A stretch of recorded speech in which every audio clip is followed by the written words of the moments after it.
I'm here to introduce our final fourth keynote speaker for the conference. And typically the challenge is to point out the eminence of the keynote speaker without saying too much, because we want to hear more from the keynote speaker and not me. But I will jump in very briefly just to give my due diligence introduction. So I first became aware of Amit Sheth's work in 2005 when I was starting out in semantic web.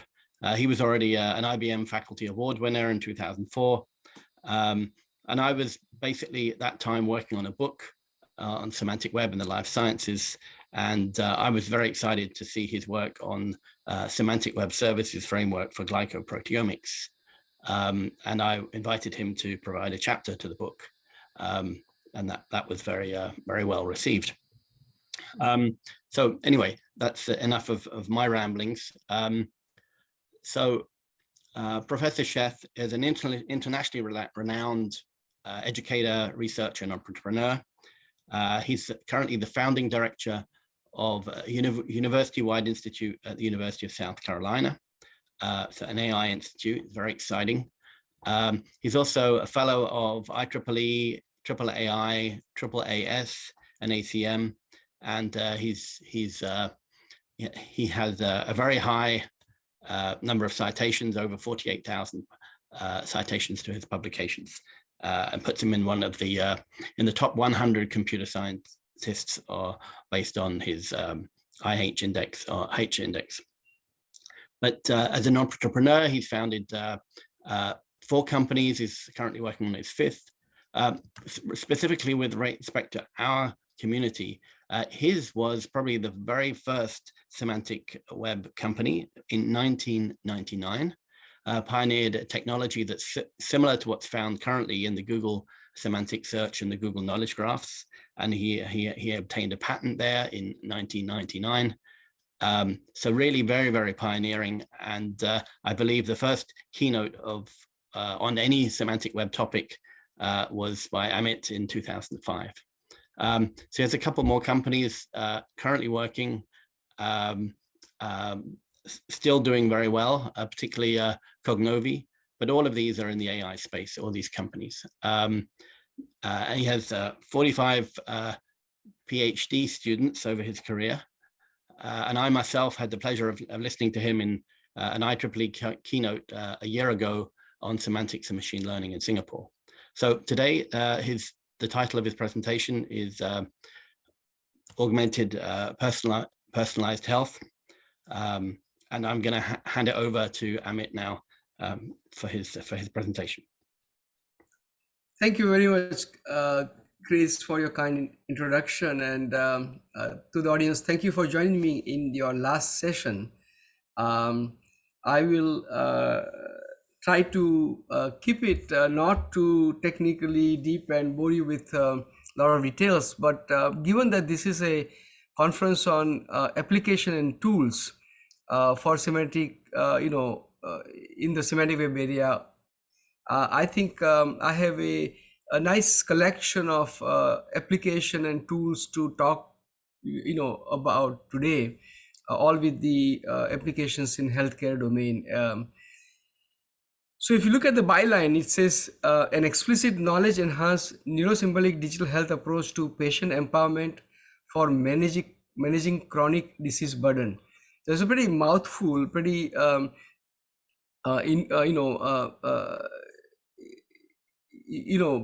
a lot of keywords here. I'll try to point out what those are.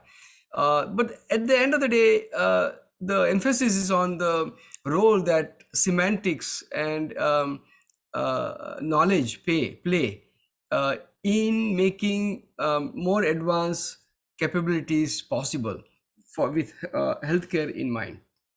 Just want to acknowledge that this, what I'm going to present is a team effort. A lot of people are involved. I listed 4 of my students here, but a good bit of funding and many clinical and healthcare collaborators that makes this kind of work possible.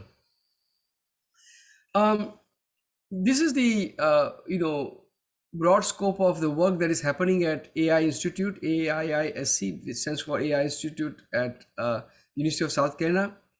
The medical conditions that we deal with include the ones that are listed here. I'm not going to read all of them, but today I will talk about three of them: asthma, mental health, and nutrition. Nutrition with regards to diabetes. In this kind of work that we do, in the applications that we build, we deal with broad variety of data. So not all of this kind of data is used for all of the applications. It all varies. But a big component is patient-generated health data. So it could be food images, it could be sensors, question answering with the patient, multimodal data like brain imaging, speech, other biosignals. It could be social media data. It could be scientific literature, and of course, electronic medical records and clinical notes. And the objectives of some of the work we do include surveillance, what's happening, how is the disease spreading, epidemiology, diagnosis, disease management in the sense of a narrow aspect of treatment, and other medical decision making. And the application or tools take the form of mobile applications, often with collecting data, patient-generated health data through use of sensors or patient activities, virtual health assistants, recommender systems, clinical support systems, and such. So what is personalized, augmented personalized health? It's about taking big data to smart data. Big data became a very important topic in early part of the century, around 2005. We used to hear a lot about big data. In 2004, I coined the term, or smart data, meaning the data that is meaningful to help you make the decisions you want to make.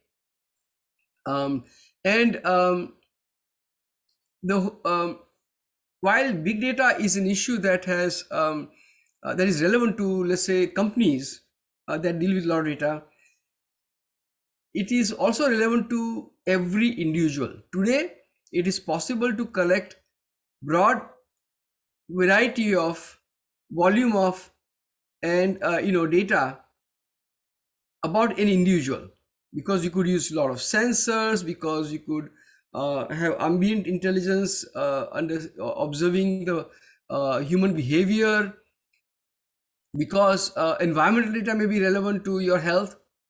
So all of this data would fit the definition of the big data, the 4 or 5 V's that we talk about.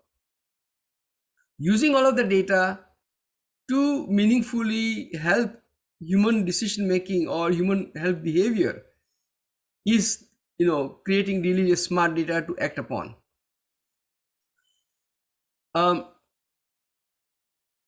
In the framework that I defined for augmented personalized health, looking at from the health perspective, we define 5 levels or categories of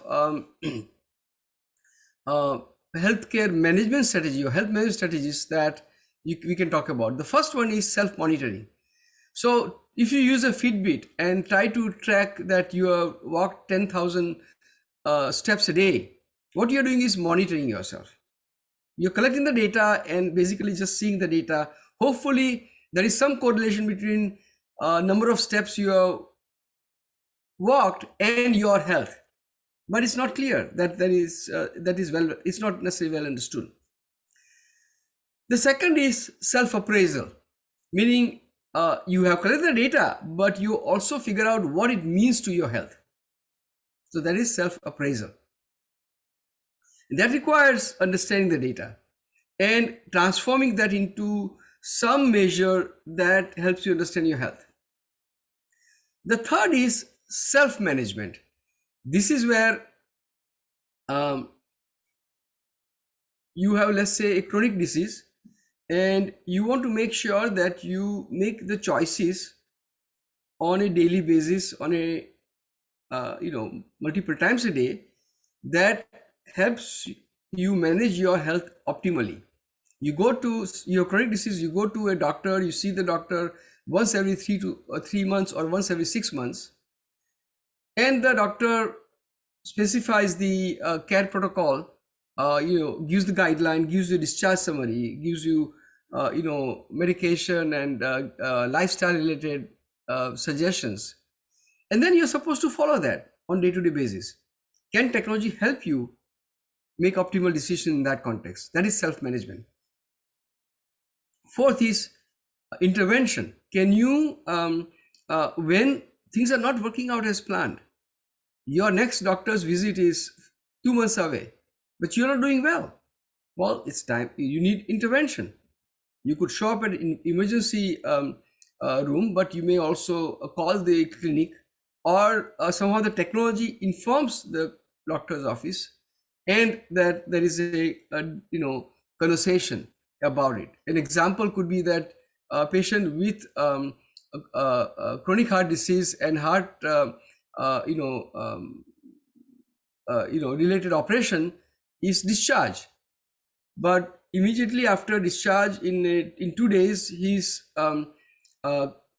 weight goes up because of the swelling. That can put pressure on your heart, and so this would require immediate intervention.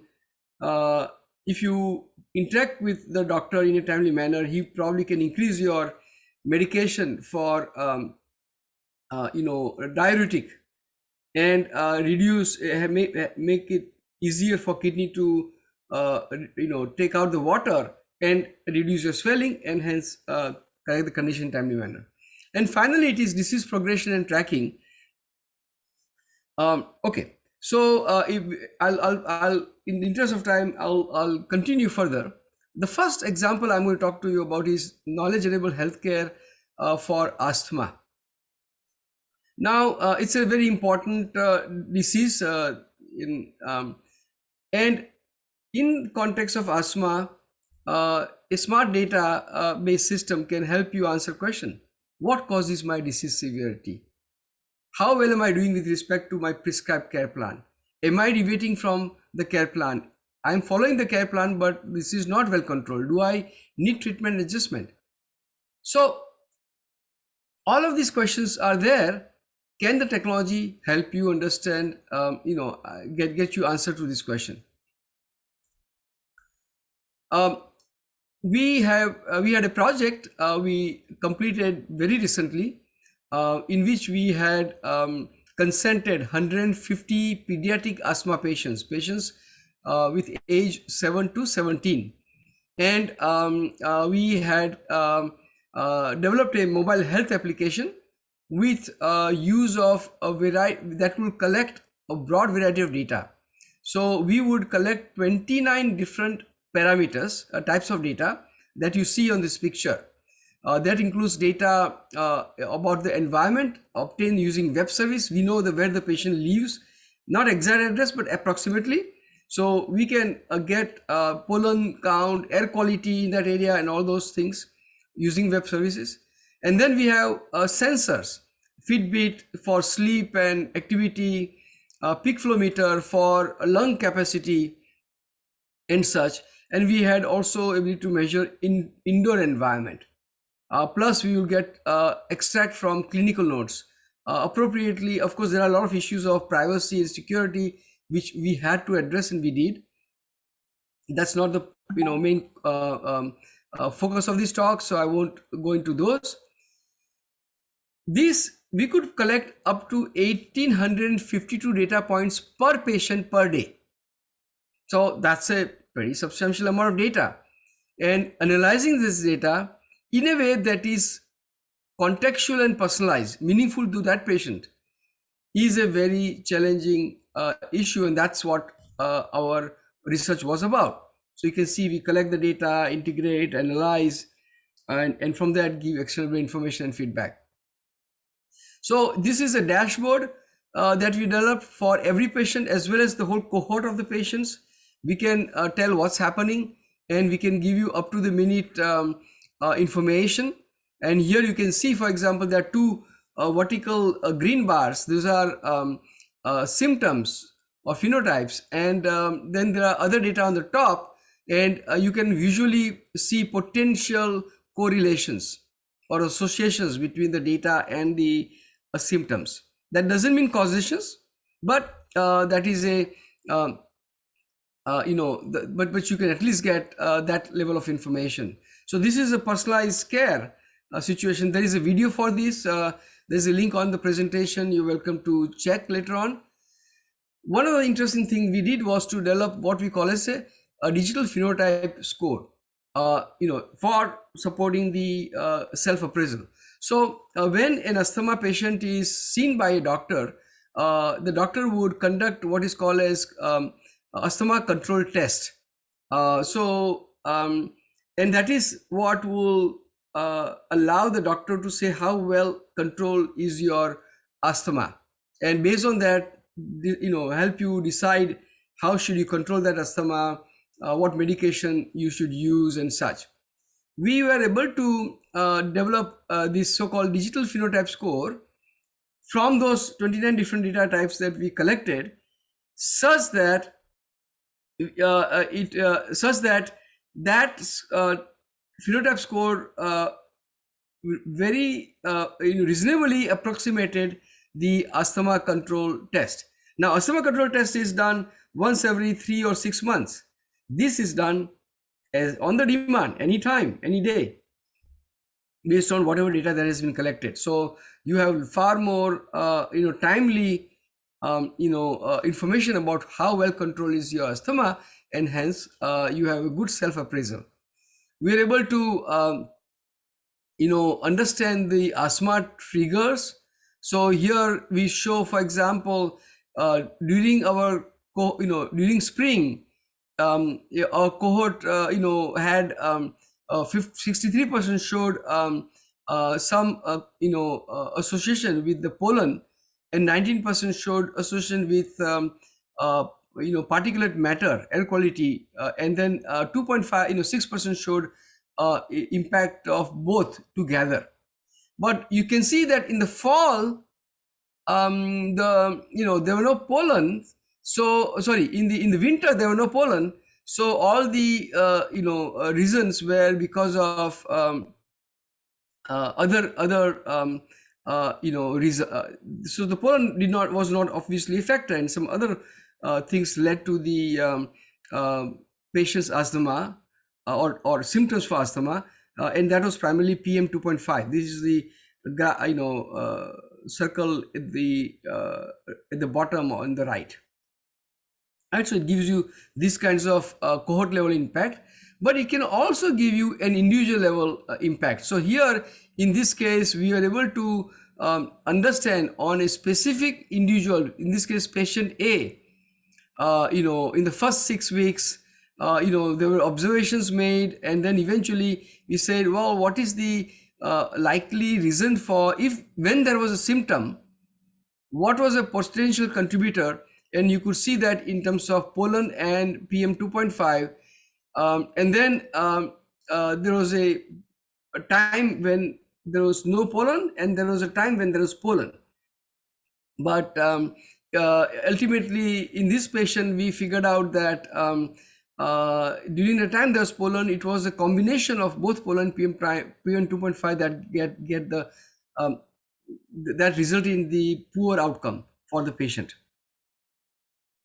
One of the very interesting concept that developed here, and I think we defined the concept of personalized health knowledge graph, which is and hence correspondingly the concept of personalized knowledge graph, because the concept is applicable to any application, not just health. But we defined that in a paper, and here the idea is that you have knowledge about the domain. In this case, we are doing health domain, and we are doing asthma, and so we get we develop so-called K-health ontology using some of these public resources. In addition, we would collect all the data. You see that the 29 different parameters, and this data is continuously analyzed, and hence you have structured representation. The personalized knowledge graph is a structured representation of relevant patient health condition that can then be used for reasoning, right? And machine learning, using either rule-based thing or machine learning. So this is a personalization. Contextualization is given to you through the use of domain models and knowledge representation, and personalization is given to you by analyzing the individual's data, specific data. So when you have such what can this do? See, on the left you see a generic chatbot. You may ask, how is the weather today? And your Alexa or Google Assistant will say, it's currently 65 degrees, expect sunny weather all day, a high of 70 and low of 60 degrees. This is in Fahrenheit. Can I play outside? Sure, enjoy your day. Well, if it is K-bot, then in that case, you can say, how is the weather today? We say, well, weather is good, but the ragweed pollen level is little high, which does not look good for your asthma condition. Can I go out? Well, I'm afraid you may experience stuffy or runny nose, sneezing, and itchy eyes. Do carry your rescue medication before heading out. Right? Now, this is the kind of intelligence you want your AI system to have. This is the kind of chatbot you are interested in. There are many, in some business applications, chatbots are very much used because the company forced it on you. But consumers often don't like to use chatbots, and in many cases, use of chatbot is very limited. Young kids like to play with chatbot quite a bit, but older adults have big, don't find the novelty enough, the value enough. They don't get enough value, and so they don't, consume them so much. But if it is giving you such personalized information, the hope and expectation is that you would be very useful. So there is a video. I don't have time to go through that will give you a detailed breakdown, insights into the K-Health chatbot. Now, I talked earlier about the correlations or association, but can we do causal reasoning? And for that, our line of work involves causal knowledge graphs. So humans have wonderful understanding of causality. But it's a complex relation. For example, in asthma, a trigger causes a symptom, and both that trigger and symptom together lead to a patient perhaps taking a medication. Especially you're talking about the rescue medication to be taken when there is a symptom, and to handle the symptom, then that's when you will take medication. There are also controller medication which you're supposed to take even if you don't have symptoms. And so, the core to causal reasoning is basically primary starting point for causality is causal Bayesian networks. This is a very well-known, area of work, and it allows you to kind of put together, variables or parameters where one can affect the, can cause the other one with probabilities. So in this particular case, you are seeing the interaction between asthma trigger, asthma symptoms, and medication intake, right? So this is the core of the modeling. With the causal knowledge graph architecture, what we are doing is to bring together a lot of things together. On the left top, you see K-Health data set, meaning this is the data collected for the individual patient. You see the causal Bayesian network that I have already shown you, which connect the and then the causal Bayesian network and causal AI gives you total causal effect, natural direct effect, and a natural indirect effect. Additionally, we developed a causal ontology, and also the domain specific knowledge graph, in this case asthma ontology, where you model causal relationship in the which is basically involving causal relationship in the asthma ontology by using the causal ontology there, and it results into this causal knowledge graph. I'll show details of that in the next picture.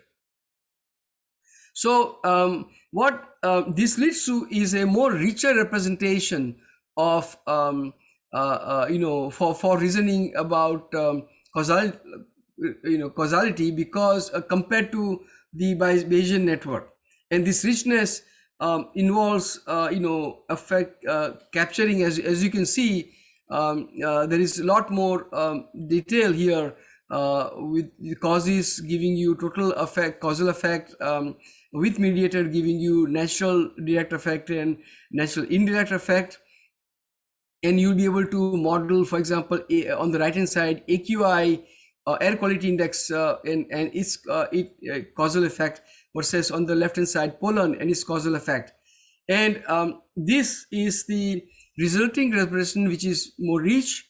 It's an interesting thing for semantic web researchers, in terms of, we always have to ask question, what level of richness we want in our representation. This thing in our case is then translated into RDF star for representation. And here you see, on the dotted, horizontal thing, you see ladder of causation that is coming from the existing well-known work by Judah Pearl. But here on the bottom, you see these vertical boxes, and see what more we can do. So yeah, you can do associational reasoning using observational data. You can also do most interventional reasoning, but how do you do counterfactual reasoning in a disciplined way? And our argument is that you can't do that unless you capture a domain model, which is what our causal knowledge graph helps you do. And based on the use of domain knowledge, you can then achieve this domain explainability, meaning explanation in the context of in the way that a user can consume, and it's meaningful. So a lot of causal work in causality has used data and statistics to give you causal associational reasoning and interventional reasoning, but that does not incorporate let's say medical knowledge. In that case, the explanation cannot be formed and understanding cannot be formed in the form that is meaningful to the end user or a clinician, for example. So this is a core achievement and an advance that we think our causal knowledge graph-based approach is obtaining. Moving on to the second application. This is a virtual health assistant for self-management using reinforcement learning and personalized knowledge graph for mental health.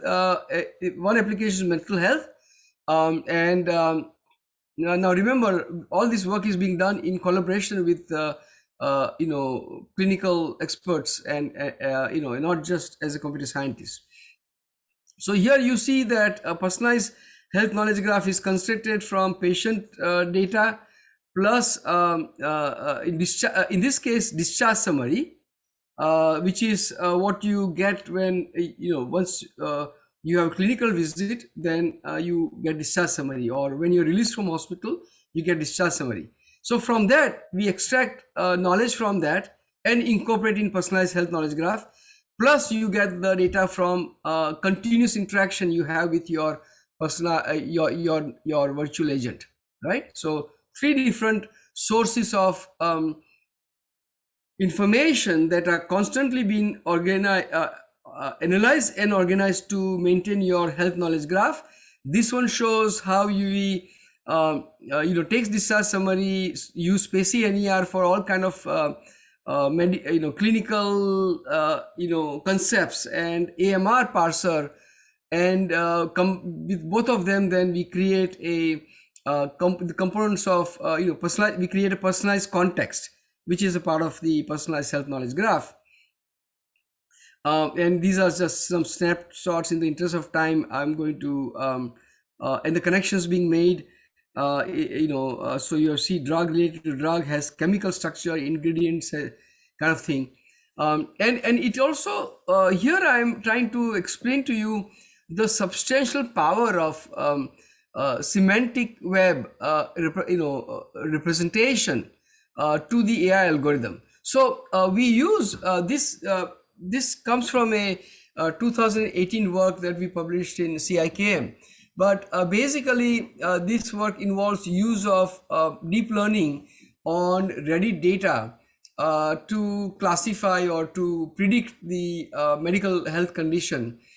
In this case, the patient has OCD, obsessive compulsive disorder. But the if you use any statistical AI approach, a deep learning approach, it's going to convert all this data. You see this text really struggling with my that particular piece of text, and convert that into a vector. And it can the explainability in that context is very limited. It cannot explain in the context of medical concepts. So what you see here in yellow, in other various colors, are concepts, your concepts in knowledge graph or ontology. And what our system does is to also map the concepts or entities and other things found in the medical conditions found in the text onto those concepts, in the knowledge graph, which then helps you add explainability in the form that end user and medical expert can utilize, right? So this is domain explainability that becomes possible because of the use of richer semantics through the use of a semantic web approach. The other use here, this is the core of decision making using reinforcement learning. And here in the red on the right hand side, you see that a chatbot has to decide, a virtual assistant decide, how do I communicate with my, with the user, with the patient in this case, mental health patient. And there are whole bunch of a whole type of questions to be asked. Questions related to appraisal, as we talked about, just gathering information, checking the symptoms, health promotion or safety, reminding and clarification. All these kind of things have to be could be matters of interaction with the patient, right? Which one should I ask next as an example, right? So this is where knowledge infused reinforcement learning comes in, and the use of the knowledge graph and personalized health knowledge graph plays a very critical role along with the clinical guideline here. So you can see in green there's the clinical guideline, and there are relational facts from the personalized knowledge graph, which help you build this algorithm that can select the optimal questions to be asked or near optimal questions to be asked, so that you can engage the patient in a way to get information with the fewer questions, and doesn't make it bothersome or for the patient. Otherwise they will they will lose interest. So there's this paper, knowledge infused policy gradient with upper confidence bound for relational bandit, that discusses this in detail. And essentially the other counterpart of this is, once you decide what kind of question to ask, to come up with specific question to be asked and actually generate that question. Obviously in a conversation like that, you can't have a canned sentence, otherwise it will be too brittle. So you have to generate the dialogue, and that is natural language generation. How do you generate that dialogue? Again, use of personalized knowledge graph plays very critical role in creating this dialogue. Here there is a GAD is generalized anxiety related questionnaire, and you ask question. There is a question on are you feeling nervous, anxious, or on the edge? And then that question has to be translated into various possible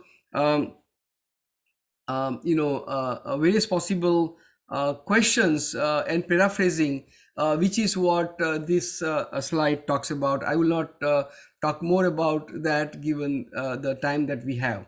But there is also how do you ask different questions, in what form, and so on and so forth. So I'm going to pass some of this information on generation of the questions and such, and the role, as there is more of deep learning related details here. But basically generating questions. So I'm going to now go to my last application. This is a very exciting application on management of diet for chronic condition with knowledge graph, and for patients with type 1 diabetes. Children with type 1 diabetes is our current focus, but in general, precision nutrition is coming out to be a very big area of technology. It's going to be very big in next 2, 3, 4 years, and there's a lot of interest in role of diet, and nutrition in human health, and there are a lot of questions that anybody would have. What is in the food? How is this food prepared? What is the breakdown of nutrition? Is the food, if this food good for my health, right? Can you suggest me food that also matches my preferences, right? So this is a very challenging application, very, very deep. And earlier I was talking to Chris, and he says he's working on precision agriculture, which is also a very, very challenging application. Similarly, here there are a lot of possible data types and choices and decision making to be done. So one of the big problem is recognizing food and estimating the volume using computer vision techniques. Then extract ingredients and cooking methods to analyze the recipe. Then estimate cooking calorie intake and nutrition breakdown of the food using domain knowledge. I happen to be an advisor to Edamam, but also they have given us a very large, one of the largest or the largest knowledge base in nutrition. And then we recommend meal based on users' health condition and food preference using personalized health knowledge graph. So this is the architecture system for the what I want to just do here, even though there's a lot of details here that I won't go in, just help you appreciate the amount of and the variety of knowledge involved here. So you start with the top left here, and there is a computer vision set of techniques that are going on, but then you consult nutrition knowledge base from Edamam, which has 2.3 million recipes, 900,000 food items, 40 plus major diets and allergens, and so on and so forth, right? Plus FDA's, US Food and Drug Administration's data knowledge that we get. From that we get calorie count, recipe, ingredients. Then we have cooking method knowledge graph. Then we have on the bottom left diabetes knowledge graph. We have personalized knowledge graph with glucose level, blood microbiome, comorbidity, and I'll analyze all these, and then we give you answers such as and the last slide perhaps, as I so you have a recipe named slow cooker chicken and white bean stew. In that case, can I eat this? Yes. And you have all this information. CHO is carbohydrate content. You have potato fries, where a lot of things are good except the cooking method is frying, and that leads to trans fat, and that's not good, and that is unhealthy. And you have cheesecake, which is added sugar, and again that is not that. But not just this in a generalized way, in a personalized way, right? So that's a very exciting set of work that is going on. And then there are multiple, so this is a snapshot of the application, and other similar application we have in pediatrics. Type, as I was talking about type 1 diabetes, hypertension also is another one. So and this is just a snapshot of the AI Institute, a subset of core AI research problems we had, techniques we work on, methods we work on, and on the outer loop are a variety of applications and translation research topics that we work on. Well, with that, let me I think I'm in just about time, targeted 40 minutes of presentation. and give you back to Chris for questions or anything else you want me to do. Very, very good. Thank you so much, Amit. That's a tremendous talk. Thank you. I enjoyed it very much. Yeah, there is already one question in on the chat, but I just want to sort of jump in advance with one of my own. So in essence, you know, we have, goodness, a huge toolbox of technologies that you refer to, you know, ranging from, you know, natural language generation, use of chatbots, the knowledge graphs themselves, all sorts of different types of reasoning that you talk about, as well as the provision of sort of explainable AI components. Which is really the bottleneck? I mean, you know, because this is a collision of technologies, and they all have, you know, huge potential. But, you know, the question is like, well, how are we going to make it happen? Is this another 10 years of work? Are we close? Are we anywhere close to sort of realizing these types of issues? And maybe you already have all these functioning really well. I just don't know. But, you know, what would be your perspective on, you know, where are we in this new world with respect to all these technologies? I'll give you a technical aspect of the answer and the practical part of the answer also. The technical part of the answer is that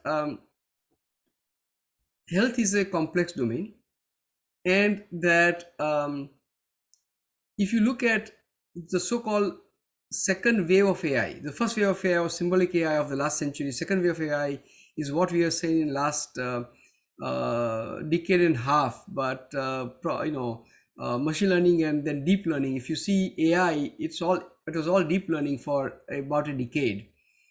Now we have come to understand a significant limitation of statistical AI. More and more people, there are few people who still think that neural net will solve all the problems.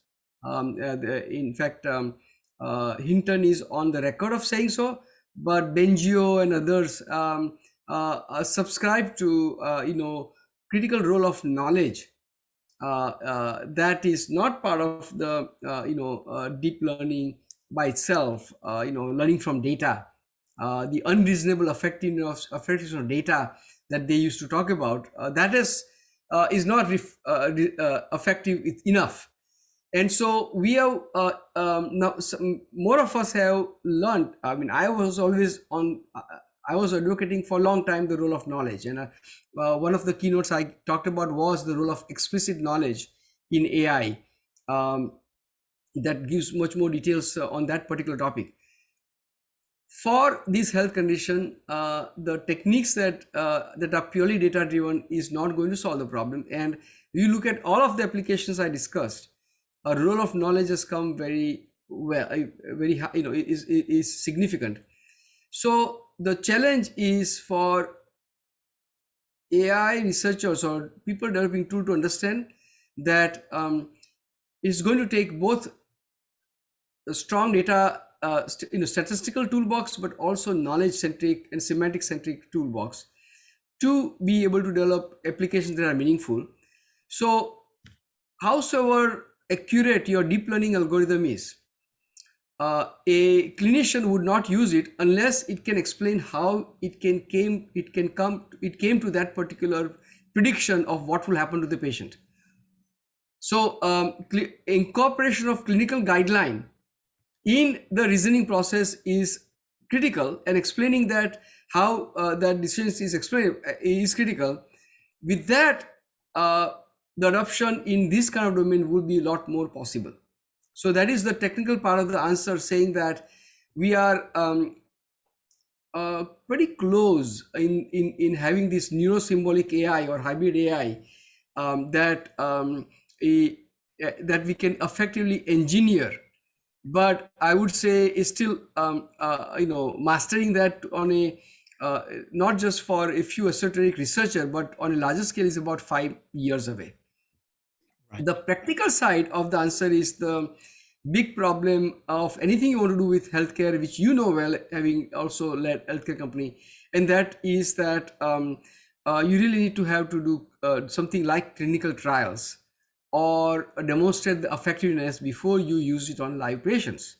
So our achievement, most of the published literature often talk about evaluations involving 30-40 patients. We did this 100 plus patients, which is a large number in our asthma example. But doing those kind of stuff, it still took 3 years to do that evaluation. So doing those evaluation is a huge practical hindrance in broad scale adoption of this technology. And yet, on the positive side, more and more companies are coming out with FDA approval on their precision medicine technologies. On the use of sensors and many other things, you see every day more and more companies doing very interesting work and coming out with the things. So it's happening, and now it is a little bit slower, but as the approval process and is more streamlined, is going to very rapidly ramp up. Very good. There was a sort of a comment really on who is going to be the stakeholders that enable the scale of the ideas. Which sort of companies?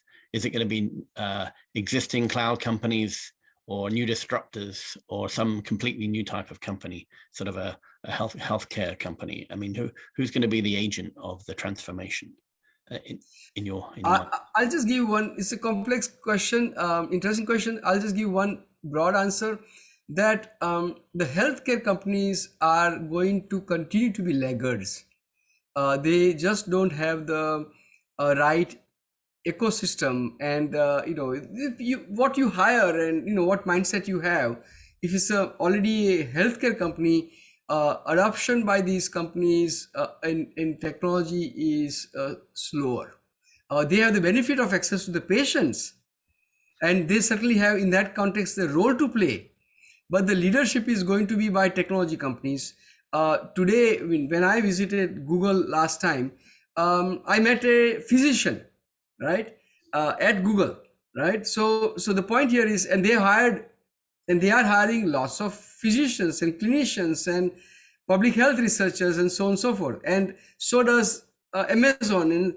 And I'm not going to say that all of that work is going to be by cloud or large companies. Every time a major technology comes up, there'll be typically a new a company that has become leader. So I think that Apple, Amazon, Google, and Microsoft have all invested tremendously in health. Yet my personal view is that they will play important role, but there will be another multiple 5-10 unicorns that will come out that are purely in precision medicine, and so there'll be both of them doing the things, and then maybe these large companies acquire these unicorns or whatever, we don't know. But I think there'll be a role for new companies, very big successful new companies in this market in the next 3 to 5 years. Mm-hmm.